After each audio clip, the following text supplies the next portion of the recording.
Okay, off you go. Right, Tetzaveh, please go for it. God tells Moses to receive from the children of Israel pure olive oil to feed the everlasting flame of the menorah, which Aaron is to kindle each day from evening till morning. The priestly garments to be worn by the Kohanim priests while serving in the sanctuary are described.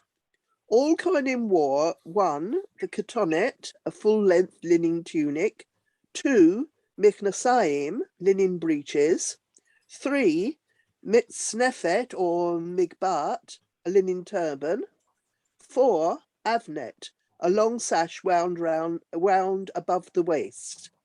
In addition, the Kohen Gadol, the high priest, wore 5, the ephod, an apron-like garment made of blue, purple, and red dyed wool, linen, and gold thread. The hoshen, a breastplate containing 12 precious stones, inscribed with the names of the 12 tribes of Israel. 7, the me'il, a cloak of blue wool, with gold bells and decorative pomegranates on its hem. 8, the tzitz, a golden plate worn on the forehead, bearing the inscription, Holy to God. Tetzaveh also includes God's detailed instructions for the 7-day initiation of Aaron and his 4 sons, Nadav, Avihu, Eleazar, and Itamar, into the priesthood, and for the making of the golden altar on which the ketoret, incense, was burned. Thank you. Right. Just trying to share I'll have this. a funny story, Rabbi. Yeah. When I was teaching, one year we did a topic on materials, and we did weaving and dyeing and things like that, and each class had to do an assembly, and we were supposed to do it about something we had been talking about in class, or topic work or something to do with the work we'd been doing. So right, we had recently been doing about linen, and so I decided, I had one of the boys stand in his underwear. No, it was actually his PE kit. And we put on, not actual linen because it was too expensive, but we put on cotton clothes as I read that passage. oh, and living with the Parsha of the week. All the little Muslim children were fascinated, because each item, as it went on, it was what their fathers and grandfathers wore to mosque. Right. And when they got the linen tunic, the linen breeches, the turban, and the sash on, they said, "That's just how my grandfather looks, or my father." Interesting. Quite amusing. They were fascinated by it. Yeah. Priests. Interesting. That is interesting. So, Aris. So we've got.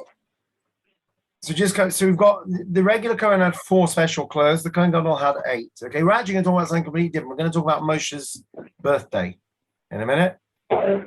So here we go. Let's have a look at the Megillah, since we're in the month of Adar. Who would like to read a bit of the Megillah? Got 2 pages. Who wants to read? Anyone? Walter? I'll read, Rabbi. Please do. Esther 3:1-3. After these events, King Ahasuerus promoted and advanced Haman, the son of Hammedatha the Agagite, and placed his seat above all the princes with him. And all the king's servants who were in the king's gate would kneel and prostrate themselves before Haman, for so had the king commanded concerning him, but Mordecai would neither kneel nor prostrate himself. Yeah, there's more. When Haman saw that Mordecai would neither kneel nor prostrate himself before him, Haman became full of wrath. But it seemed contemptible to him to lay hands on Mordecai alone, for they had told him Mordecai's nationality, and Haman sought to destroy all the Jews who were throughout Ahasuerus' entire kingdom, Mordecai's people. Right. Sorry, carry on, yeah. In the first month, which is the month of Nisan, in the 12th year of King Ahasuerus, they cast a pur, that is the lot, before Haman for every day and every month to the 12th month, which is the month of Adar. Thank you. Right, it's the famous thing. We know that Haman Purim is called Purim because of the casting of lots, which Haman did in order to figure out when to destroy the Jews. Now, I don't know, I'm not sure that we're told even if this was done out of deep conviction by Haman or more, you know, I don't know, superstition, whatever it was. But Haman didn't make this decision by himself. He decided to cast lots, right, for which month and which day. And of course, we know that it came out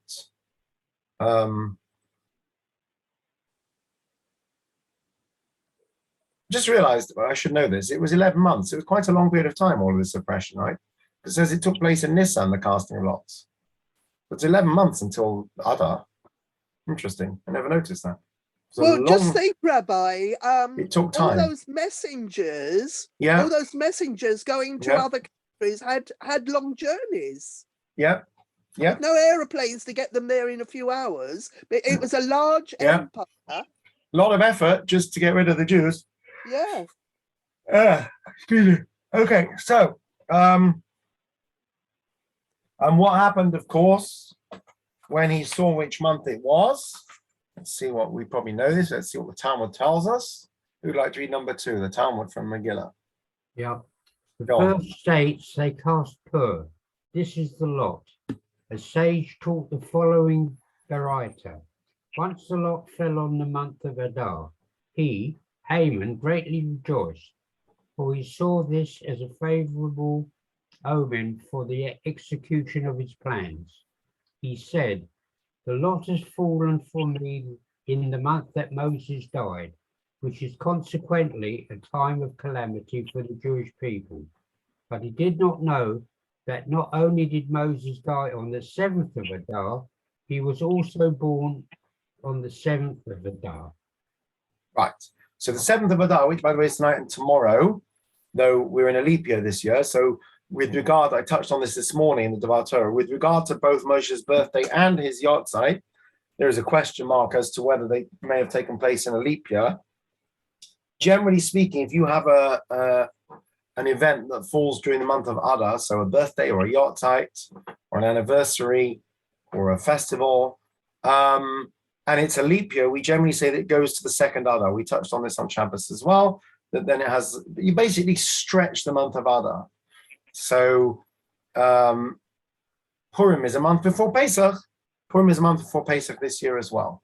The general exception to that is where something fell in a leap year itself. So if somebody was born in a leap year in the 1st Adar, then they mark the 1st Adar this time round. So there is some discussion about Moshe's birthday and yahrzeit and when they fell and which year and whatever. But anyway, tonight and tomorrow is the 7th of Adar 1, which may or may not be Moshe's birthday and yahrzeit, but the 7th of Adar is certainly. So, so this is a very famous thing you probably know. It doesn't say explicitly why in the Megillah, but also doesn't say what Haman's theology was, whether he somehow believed in, the occult or believed in God even, or, casting lots to see if it would be favorable for him. I don't know, sort of like tossing a coin or whatever. But basically, Haman says, Adar is a bad month for the Jews. Why? Because Adar is the month where their great leader Moshe died. So it's an unlucky month for them. So interestingly, I'm sure we've talked about this before. What was Haman's mistake? I mean, he made lots of mistakes, but what was his mistake with this particular reasoning? Well, because although Moshe died then, he was also born then. So it wasn't just a month of calamity. It was a good month as well, which counted out the bad. Right. I mean, Lahavdil, 25th December is very widely celebrated as the birth of a certain person. The fact that they subsequently died is irrelevant. You celebrate their birth, absolutely. There's a second mistake, which interestingly the Talmud doesn't mention, which is actually much more fundamental.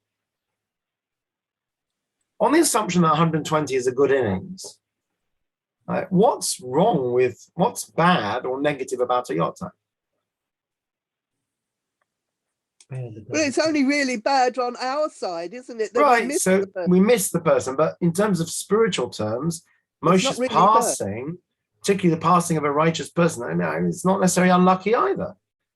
In many circles, a yacht type, particularly of a tzaddik, a righteous person, is marked as a very profound day. Lag BaOmer is the yacht type of Rabbi Shimon Bar Yochai. We celebrate his life. It's a big celebration. He asked that people should celebrate on his yacht type. So, in spiritual terms, a yacht type is not necessarily. So interesting, the Talmud doesn't say that. The Talmud says he didn't know that Moshe's birth was in Adar also. That it could have also said, and also that even if it wasn't, the passing of a righteous person is in itself a very pure, very spiritual thing. It's not bad. It's not bad luck, as it were. Maybe they didn't mention it because they thought it was so obvious that they didn't need to. Well, maybe. Let's see. Right. So just to emphasize, he didn't know that not only did Moshe die, he was also born. And now Rashi writes on that Talmud. Anyone want to just read this? The birth is worthy enough to atone for the death. So Rashi says that basically Moshe's birth atones. I mean, atone is basically more worthy than his death. Interesting. So the death of a righteous person, but the birth of a righteous person is greater even than the death in practical terms. So even if you say that a yahrzeit is a sad, negative, unlucky, it's unlucky, Ada, because Moshe died, nonetheless, his birthday overshadows his yahrzeit. Is that obvious? Well, if he hadn't been born, there would have been no one to. There would be no point in worrying about his death anyway, because he wouldn't have been born in the first place. But you have to be born in order to live and to die. Yes. What does that seem not to be stating the obvious, that your birth is more significant than your passing? Because, as you said, your birth brings you into this world with all the potential that goes with it. Would that not seem obvious? No? Perhaps Haman didn't know he was born on that day. Quite possible. Yes, it's quite possible. I wonder how he knew it was his yahrzeit. Maybe people didn't celebrate birthdays. I mean, it's interesting. You see on social media, people will put, today would have been my dad's 90th birthday. It's been 10 years, miss him so much. So people do mark birthdays, even if people are no longer with us, but definitely not to the same extent they mark yahrzeits. I don't think, I definitely see it's a thing that people do, that they will acknowledge somebody's birthday after their passing, usually in quite a sad way, really. But you don't have a whole party for someone's 100th birthday after they've died. It's not. The answer is it's not obvious, and here's why. Let's have a look at King Solomon in Koheles. We'd like to read number 4. Shall I read it? Sure. The day of one's death is better than the day of one's birth. Right. Doesn't mean it's good when people die. It means that the significance of the date of one's passing has more impact than the date of one's birth. Why? Because of what they've done before. You don't know what somebody's done when they're born, but you know what they've done when they die. Right. Right. So there's a few things. Correct. When a person dies, you now know what they've achieved in their life. So basically, it's closure to their life, and hopefully it's been a good life. Person's born, you don't know which way they're going to go yet. There's also an idea that we exist. It says we almost exist against our will because we're in a constant battle with the good inclination and the bad inclination. So often when a person leaves this world, they're no longer in that battle anymore. Their job in this world is finished. So death is very final. Birth is somewhat inconclusive. There's also, it could be the end of somebody's pain and troubles. Yeah, could be also. So in so many different ways, Iris's point is very valid, but the person's birth is, potential and hope, right? The birth of a child is often seen as great hope. Throughout history, the birth of children and often the suppression or the oppression because of it, whether it's Pharaoh or, certain so-called New Testament stories and whatever. Thank you. That was always seen as the embodiment of great hope. People get excited when a child is born, but at the end of the day, you don't know what they're going to achieve in their life. However, when a person dies, you can evaluate their life, basically. So, yes, that does make sense. So why does Rashi say that the birth was worthy to atone for the death, both in Torah terms of, you could say when a person's born, they have limitless potential, right? But we know that potential is only of value if it's realized. It's like the whole Hanukkah candle debate, Hillel Shammai, right? Remember? Shammai says you start from 8 and you count down. Why? Because you're concerned with the potential. Hillel says, no, you start with 1 and count up because you're concerned with what you've actually achieved so far. On the last day of Hanukkah, you have achieved 8 days of Hanukkah, so you light 8 candles. The potential you have is only relevant if you actually achieve it or not. So at the time of one's death, one can get some idea of a person fulfilling their potential. Now, of course, there are many unknowns in that. Right? Many people's writings get published after their death. It's quite common. People become more famous after their death. But purely in practical terms, certainly in terms of mitzvahs and reward and punishment. So whilst, obviously, if you're not born, then you can never die. And, birthdays of great significance.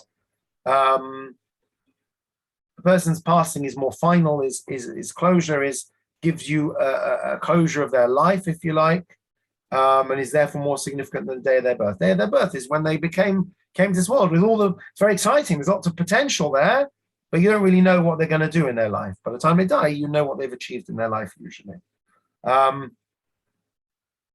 So the death reveals the ultimate value of the birth. A person passing away culminates their life. You can appreciate their birthday then, but to say that the birthday negates the day of death to the extent that Haman, when he said, Adar's a bad, unlucky month because Moshe died, and we say, no, it's a lucky month because Moshe was born, you're saying, wait a minute, the birthday overshadows the yahrzeit? Is that what you're saying?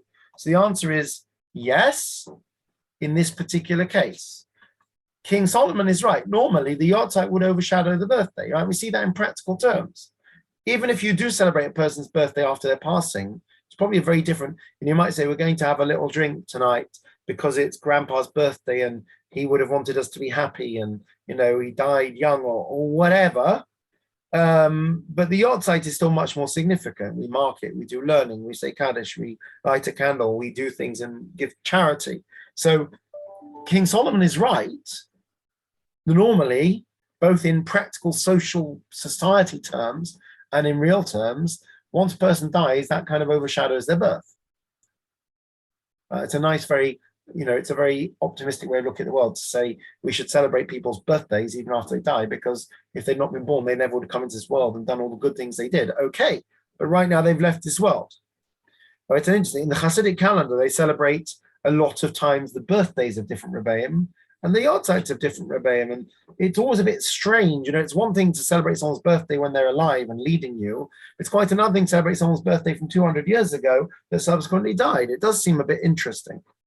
It's probably based on this idea. Person's birthday is their launch into this world and all the potential that goes with it. So King Solomon makes sense, and yet Rashi says regarding Moshe, he doesn't even talk about the value of a yahrzeit. He simply says that the day of his birth overshadows the day of his death. And that's Haman's mistake. We're not even getting into the question of what a yahrzeit really is. And that's not unlucky or bad. We're saying more fundamentally, Moshe's birth is far more significant even than his passing. So the question is why? And what's unique, I guess you could say, about Moshe, but perhaps doesn't apply to other people.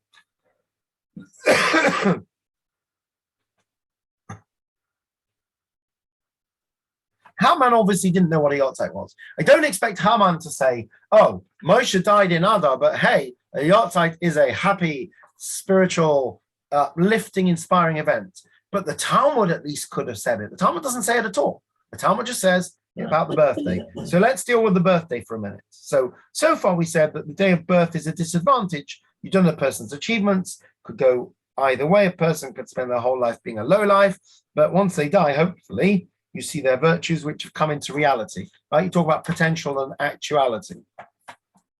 Right? We say to Bris, may this small boy grow to be a great person. but it's an expression of a wish, and hopefully they will. But you don't really know until 120 years. Now, Moshe is a little bit different. Let's see how. Since it's his yahrzeit, let's see what happened when his mother was expecting, right? Who hasn't read yet? Source number 5. Pam or Julian, you want to read? Julian. The woman became pregnant and had a son. She realized how extraordinary the child was, and she kept him hidden for 3. Sorry, you should say 3 months. The months 3 got months. lost somewhere. Right. Okay. And the Rashi? How extraordinary he was. When he was born, the entire house was filled with light. Okay, this is what Rashi says. So this is no ordinary child.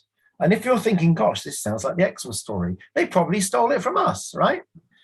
So Moshe, the ultimate leader, the future leader, when he's born, we're told that that his mother realized he was something special. And that's one reason she hid him. And Rashi says, how was he special? The entire house was filled with light. So now just take this for a moment. Who was Moshe? He was the son of Amram. Amram also was a great leader in his time, right? We often refer to Moshe as Ben Amram. I'm sure he was a virtuous person in his own right. He was descended from the priestly, from Levi and Kahas. He was from that priestly line. And yet, nonetheless, even with his father being a leading light, we're still told that there was more light when Moshe came into the world. When he was born, the house was filled with light. What Rabbi. sort of light? Sorry? What's up? What sort of light? Yeah. Well, spiritual light, presumably. It was illuminated.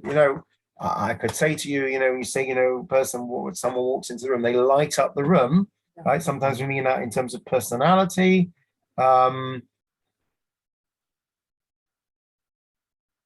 Light, we usually say, is the light of Torah, illuminating. So is that literal light? Is that figurative light? Is that, energy? Is it inspiration? The point is that we're told by the Chumash quite clearly, Rashi explains, that Moshe, even from his birth, was special. It wasn't only when he became older and he started to, when he received the Torah, then the rays of light coming out of his head, we're told, right? Which is where Michelangelo got the horns from, right? There's another time we find the theme of light, right? So Torah is light. Torah is light. It brings light into the world and goodness. So we're told that even with his birth, it was like an extra additional light. One of the reasons we say often, one of the metaphors we often speak about with regard to Kaddish is the extinguishing of a flame, of a light. That when a person dies, the image of God is diminished, the soul, the flame goes out. And I guess when a child is born, it brings light and joy into the world. So you say that for any child, particularly, for your own child or grandchild, that, the light, people will say in English, the light of our lives, people use these metaphors. So I don't know if it means that the house was literally, bright, shining like a star, but there was something special there. There was an energy, there was a light, the light of Torah, even before he could speak, even before, just from an early age, it was obvious he was special. You sometimes hear that about people, right? They say it's about Rebbeim or, I don't know, Einstein, from an early age, he was whatever he was doing, you do get this, right? With a child prodigy, that from an early age, they will demonstrate their prowess. Before he was even 2, he was playing the piano, or whatever it is. So Moshe, from the very moment he was born, was basically a ray of light, quite literally. Now, not everyone can say that. Not every child that's born is immediately obvious that they have this special quality, I guess. So, the birth of a regular child, hopefully this child will grow up to be a good person and a good Jew if they're Jewish, and do Torah mitzvahs and grow up to, as we say, Torah and Chuppah and Ma'asim Tovim, the Torah, and build a Jewish family and good deeds. But we don't always know. And some kids turn out well and some kids turn out badly. By the time of a person's passing, you can evaluate their life. Moshe, we're told, is a little bit different. Moshe, interestingly, because you could also say, surely Moshe's yahrzeit is more significant than regular yahrzeit. And yet we're saying even more than that, his birth, as Rashi says, his birth atoned, overshadowed his death. In other words, that for Moshe, his birth is such a significant event. Remember also that Yosef told the people that there will come one day a redeemer who will be born, who will redeem you. Right? Again, it all sounds very familiar. from the society we live in and Christian things, because they got it from us. The idea of the birth of a savior, right? That little joke I put about, the savior of the Jews was born that day because of Shemos, right? So they got it from us. So Moshe's birth, for those at least who knew his destiny, would have been very significant. So we're saying it's so significant that even leaving aside the deeper meaning of a yahrzeit, but before you even get to that, here's a person that their very birth was cathartic, was an atonement, was bringing light into the world. You can't say that for every child. Yes, a child brings light into the world for their parents. Ultimately, it depends how that child turns out. If that child goes on to be a mass murderer, then people might, part of the idea of capital punishment is some people, their crimes are so heinous they don't deserve to live in this world. Do you think, Rabbi, that who was this could do a special birth? Do you think that was copied? I'm sure it's copied. They got all these ideas from Torah sources, for sure. I don't know if historically, I'm assuming it's true that Herod threatened baby boys at the time. Got that straight from Paro, right? So he copied Paro's idea. I'm sure it was copied, for sure. I'm sure it was copied. There is apparently no actual evidence, historical or otherwise, that Herod actually did have the baby boys killed. He was a murderer, Right. Not necessarily by his own hand, but he certainly had an awful lot of people murdered. But there's Right. no He built temple as well, by the evidence way. about the babies. Right, that's interesting. So if you want to get, this is not for now, but one of the most interesting TV programs I ever saw years and years ago, I thought, was around Easter time on the BBC, was about 20 years ago. I'm sure they've shown it again. Was basically a critical analysis of the Gospels. And it's basically looking at like all the discrepancies where they don't even agree with each other. And the conclusion was that they were possibly a patchwork of things that referred to, historical events that had been possibly taken out of context. That's pretty much what the Talmud says. The Talmud says there was a person called Yeshu, which is probably where they got his name from. Not Yeshua, Yeshu, and it was actually an in-joke that Yeshu was short for Yimach Shmo V'Zichro, which means may his name be erased and destroyed. We say it about Hitler and things, Yimach Shmo. So it's actually basically like a taking the mickey. And that he was an itinerant preacher, basically, that went against the rabbis. And historically, it seems clear that he did exist and that he may well have had a following. So the Talmud certainly doesn't mention his birth in a stable, but definitely speaks about a person, or some say it may have been multiple people, but basically early Reform rabbis, essentially. So historically, did the character exist? Certainly. Does the Talmud refer to him? Yes, not in very complimentary terms. Are these stories true about mangers and, lights in the east and I don't know, whatever it was, stars and all this and three, wise men and kings, and that's a whole different story. So the Gospels themselves are not clear on that. But was there some kind of, false messianic scenario where such a person existed who preached certain things? Absolutely 100%. Talmud itself talks about it. The Rambam also talks about it. We're not saying it's a figment of people's imagination. We're saying that, like many, he was elevated way beyond what he probably was. And the frustrating thing is when people say, "Have you read the New Testament, Rabbi?" "No, thanks, not interested." "But Jesus was Jewish." So, okay, lots of people are Jewish. Being Jewish is not it doesn't mean that Karl Marx was also Jewish. I don't have to read his books either. That's the poorest excuse that I've ever heard from anyone for why I should be studying the so-called New Testament, because the author, anyway, it wasn't the author, the main protagonist was Jewish. So what? That's the argument they often use, as if, oh, didn't you know? So what? Anyway, that's off topic. But yeah, I'm sure they got the idea from us. Lots of things. Look, the whole idea of Mashiach, right? People, you talk about Mashiach, people say, "Oh, it's a Christian idea." No, it's not. It's a Jewish idea that was appropriated by Christianity. And I think Islam as well has a belief in an end of days and so on. I don't know if they believe in a figure. They certainly believe in an end of days. I think every religion has some kind of end of days, because every religion has to deal with the fact that the world is not in its perfection right now. So Rashi says that I know every child is a light to their parents and grandparents and etc. But Moshe was something more than that. So this is an interesting idea. What is that light? The light of Torah. So even before Moshe formally got the Torah, he had this certain quality in this light. Let's see a bit more on this. Right, let's talk about Moshe. I'll just read this. So the day of the birth of Moshe, which filled the home with the light of Torah, atones and eliminates the day of death. What is death? Death and change are only true in trivial matters. It doesn't mean trivial, it means material things. His true essence, his Torah is eternal, is passed down from generation to generation by the leaders and scholars of the Jewish people in every generation. So talk about Moshe for a minute. Moshe's birth, the light that filled the home, ultimately was the precursor to his being the transmitter of the Torah to us. His death is what? His death is that he left this world. Did Torah stop? No.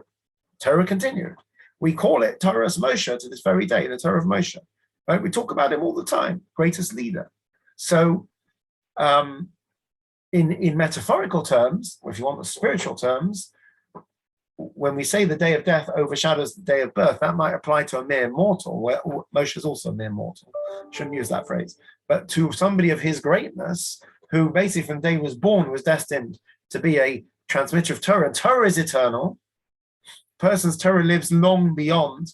There's a famous midrash that says that when you recite someone's teachings, their lips move in the grave. I don't know if that means if you go and stand, we don't know where Moshe's grave is, but the Rambam, people learn Rambam all day long. You go and stand by his grave, I think it's in Tiberias, that you'll hear rattling inside. I don't know if that's true, but it means that you keep the person alive vicariously through their teachings, right?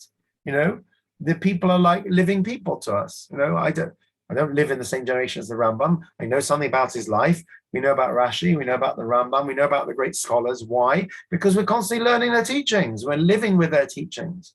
So even though they were centuries ago, it's as if they were alive to us. You have that look. I mean, how do we have that with Shakespeare? You know, if you're a big fan of Shakespeare or, you know, Beethoven, you know, I don't know Beethoven's personal life, but Beethoven comes alive through his music. You know, and if you're a real Beethoven fan, you might go and read his biography because it's interesting to know a bit more about the person behind the music. So certainly that's true of Torah. So when we look at Moshe and his life is Torah, then his birth is the beginning of that process, and his death is just a blip in this physical world. But in real terms, we're still learning his Torah, passed on from generation to generation.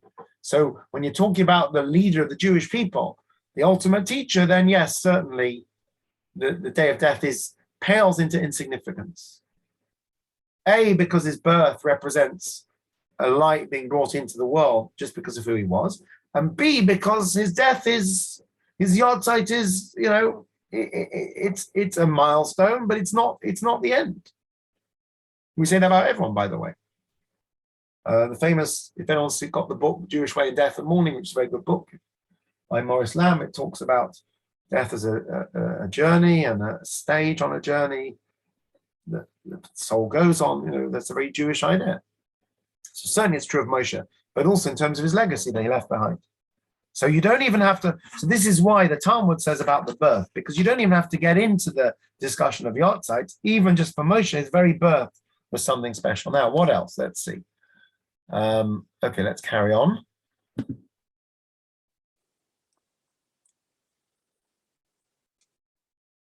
So let's just put that into words. Who would like to read number 7?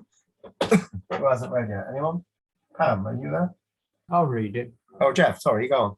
The Talmud says, once the lot fell on the month of Adar, Haman greatly rejoiced. He said, the lot has fallen for me in the month of Moses, that month that Moses died. But he did not know that he died on the 7th of Adar and was born on the 7th of Adar. The Talmud's conclusion is not understood. The death comes after the birth and overrides it. The explanation: Moses was a shepherd of the Jewish people before he was born. He was already designated to redeem the Israelites from Egypt and bring them to receive the Torah at Mount Sinai. Yeah. In every generation, when we recognize that we left Egypt and when we thank God for giving us the Torah. In present tense, the life and impact of Moses lives on. When his work lives on, he lives on as well.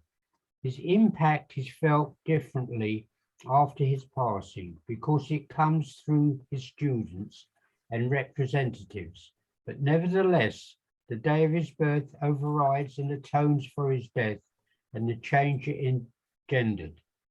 The radiance of Moses began to shine from the moment of his birth, and it continues to shine, albeit differently until today. It seems like there's two aspects to this. Number one, when we're talking about Moshe, as opposed to just us normal people, we're talking about Moshe. His very birth was the beginning of this process, that being a light unto us and a teacher and a giver of Torah, and that is ultimately his legacy that continues. So that completely overshadows his death because his death is relatively insignificant. Number two, for Moshe, because of that, because his legacy is his Torah, then it lives on beyond his death. So first of all, even his yahrzeit is not the end of his life and legacy. And the truth is that's true for many people, but particularly for Moshe, his passing doesn't mark the passing of Torah. But number two, his legacy Torah starts with his birth and basically is pretty much uninterrupted. So his birth is significant because his birth is basically the birth of Torah as we have it today. And his death is insignificant insofar as it doesn't interrupt that process. We find that with all great teachers. All rabbis eventually passed on and the next generation took over. And Torah continues to this very day. There's a beautiful story which Rabbi Lau used to tell, I'm sure I've told before. He says, Julius Caesar gets off a plane in Rome, goes forward in time or back in time, whatever, gets off a plane in Rome and, he looks around him and doesn't quite recognize where he is. And someone says, hello, can I help you? Ciao. And he starts speaking Latin. They say, what? He says, well, you don't understand me? He said, not really. No, we speak Italian now. He says, oh, well, anyway. He says, where's the Colosseum? He said, what? He says, the Colosseum. They said, it's in ruins. So what do you mean it's in ruins? Well, the great Roman Empire. They say, sir, I think, you need to see a shrink. And then, I don't know who a Greek emperor was. Who was Greek emperor? Alexander was Greek? Yeah, he was an emperor, wasn't he? So Alexander the Great gets off the plane in, Athens, and he says, I've come for the Olympics. They say, right, sir, they're not in Athens anymore. What do you mean they're not in Athens? How can the Great Olympics not be in Athens? He says, wait, what happened to the Greek Empire? And anyway, why are you speaking ancient Greek? And he says, sorry, sir, we don't speak ancient Greek anymore. And it says, right, Moshe Rabbeinu gets off the plane in Ben Gurion Airport, and he sees this Russian guy, and he says to him, Shalom Aleichem. And the guy says, Aleichem Shalom. He says, wow, you understand me? He says, of course I understand you. What do you mean? We're speaking Hebrew. He says, wow. He says, what's your name? He says, Misha. He says, oh, me too. I'm Moshe. Wow, amazing. And Moshe says to him, I came so quickly from the past, I forgot to bring my talus and tefillin. I don't know what I'm going to do. The guy says, what do you mean? You can borrow mine. He says, what? You have a talus and tefillin? He says, sure. He says, how do I know it's the same? He says, you kidding? It hasn't changed in 2,000 years. So that's Moshe. That's Moshe's Torah. You don't have that in any other culture, any other. So Moshe is alive today through his Torah. So Haman's, ironically, well, not ironically, for an ordinary person, we would say that a yahrzeit is not a sad day. And that's true for Moshe as well. But actually, we're saying more than that. We're saying his very birth, because of his destiny, which is unusual. Right? Most people, you can't say at the time of their birth, you know what their destiny is going to be. But Moshe's destiny was from his very birth. He was going to be a light, and he continued that through his life. And that far overshadows his death. So ordinarily, King Solomon's right, that when a person's born, you don't know which way it's going to go.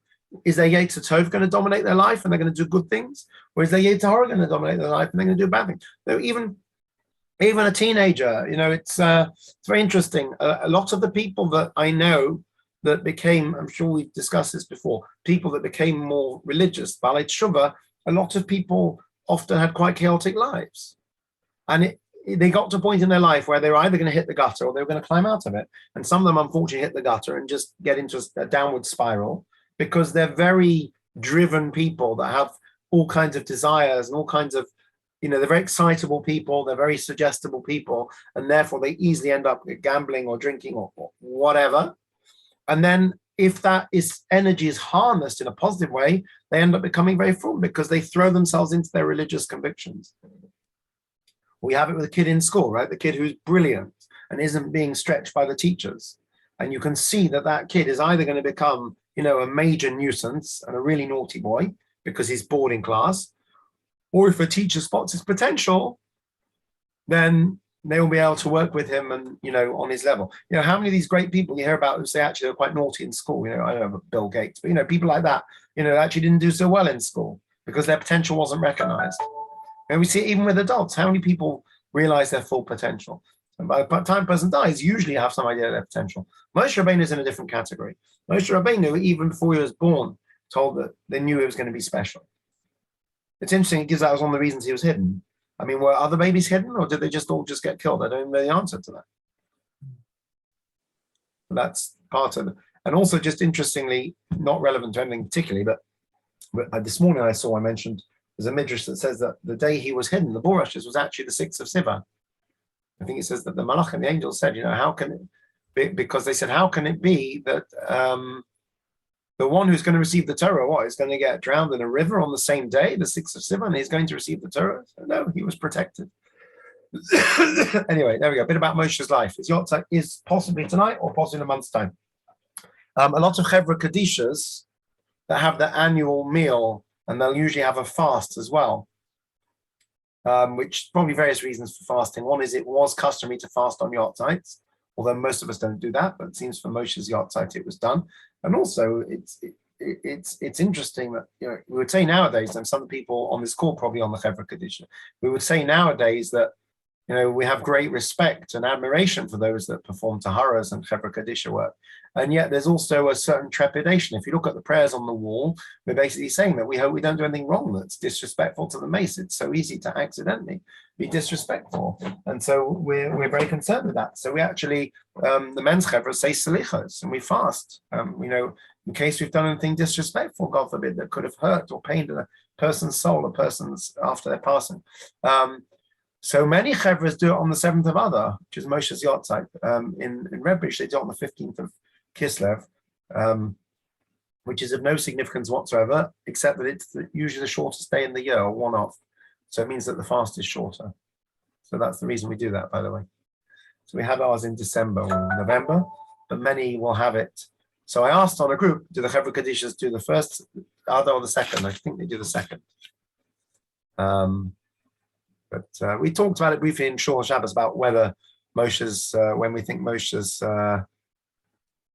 no, sorry, I mentioned it this morning because it says they mourned him for 30 days and then you've got Pesach. So it seems like his Zion Adar would have had to be Adar Sheni if it was a leap year. But there's a whole discussion about it. It's interesting itself.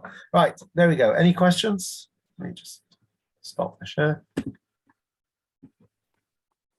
Oh, hi, Lisa. Didn't know you were there. Sorry. My screen only shows me 3 people at a time. It's really annoying. Nice to see you. So, okay, my reception. Yeah, we can just about hear you. So just by the way, there are other people. Who's the other person that comes to mind that was destined for greatness from a very early age, that parents were given specific instructions? Samson. Right, he brought the house down. Right, Samson. Yes. Right. Sorry, Lisa, we're losing you there. Yes, Samson's parents were told from an early age. And you have in Hasidic folklore, a lot of times, particular person, their parents were told, I don't know, make sure you always wash his hands in the morning when he wakes up, or that he never looks at a non-kosher animal, or, that kind of thing. Throughout history, you had attempts to keep children in purity. But it's quite unusual to have somebody from the early ages presumed for greatness. So there we go. Right. Sorry. Yeah. Yeah, you can. Yeah. It's Beryl's birthday this week. Happy birthday! Oh, happy birthday, Beryl! So yes, the lesson we should all take from this is that we should celebrate. We should all celebrate birthdays. Some people say it wasn't a very Jewish thing to celebrate birthdays. I don't know. I think in my circles, people celebrate birthdays. It's nice. You should celebrate birthdays. Absolutely, 100%. So there we go. Happy birthday! Yeah. Thank you very much. Is it a fairly new thing to celebrate birthdays? Because Jeff and I were just talking. I don't know my father's birthday. Right. Mothers, but he said he doesn't know his father's birthday either. I don't know. I think in Frum circles people didn't, but then people started a bit more in recent years. Your birthday, we're told your mazel is strong on your birthday. It's basically your lucky day. So it's a good day for making, life changes or resolutions, donations to charity, lottery, do the lottery. It celebrates another year of your life. Part of the whole idea of Moshe, the 120 years, is that he says that tzaddikim, very righteous people, die on the day of their birthday because it means they've completed a year of their life, that their life is complete. So every year of life. My mother must have been a tzaddik then. Yeah. My mother must have been a tzaddik. She died on her birthday. There you go. Quite possibly. So because you're completing a cycle, each year of your life is another cycle. So I definitely think it deserves celebration, 100%. Rabbi, should it be your Hebrew birthday? Yeah, it should really. So I was thinking about this the other day, Julian. We do call people up for their birthdays, and it's not their Hebrew birthday. But the thing is, most people, if you said we'll call you up for your Hebrew birthday, they get confused. So I guess we just take it on the whatever. I have had a situation recently with a bar mitzvah boy that got the wrong date because they didn't think to look at the Hebrew calendar. That was a bit awkward, but yes.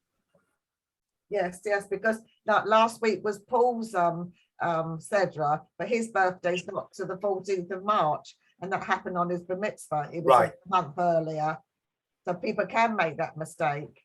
So Bear was born on the 4th of April, but his Hebrew birthday is the 23rd of. It's the 23rd of Adar Sheni. So this year he gets it, but normally it's like early March. It's way different from his English birthday. Yeah, happens. Ekel and I have the same English birthday, but our Hebrew birthdays are a month apart. Yeah. So it happens.